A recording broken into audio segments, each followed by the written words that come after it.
Oh, they posted an update. ZeniMax Online Studios posted an update. After more than 18 years leading ZeniMax Studios, I'll be stepping away later this month. The studio and the Elder Scrolls Online will be in the great hands under the direction of new studio head Joe Burba, along with executive producer Susan Kath and game director Rich Lambert. Together, this leadership team has spearheaded many of ESO's biggest ideas and expansions and will continue to make this game something we're all proud of. While I won't be working on the game anymore, I will be cheering you on and adding to the thousands of hours I've already spent in game. There are many more stories to be told, adventures to be had, and I know this amazing community will carry that shared legacy and success forwards. Thank you, from Matt. So, okay, this is brutal for ZOS. Studio president gone. Game they just worked on for 7 years canceled. And wasn't ESO ramping down lately? Really just feel for everyone here. Can't imagine going back to work. Yeah, my understanding was ESO was winding down for this new game to take its place. That's crazy. So if, wow, okay. So he's heading out. Like he's maybe retiring, stepping away later this month. Is this the same guy that does the presentations on stage?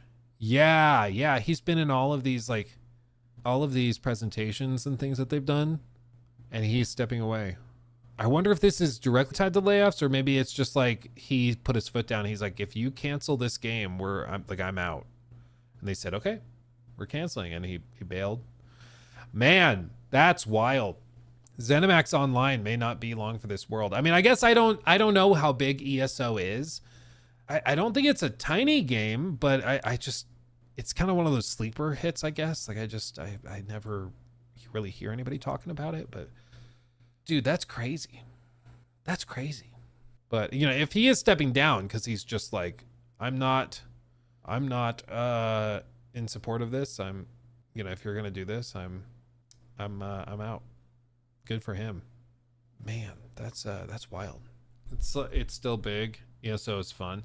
Well, how much money could it possibly be generating, right? Like, my understanding, and I think a lot of people expected and thought that they were basically winding down Elder Scrolls Online content.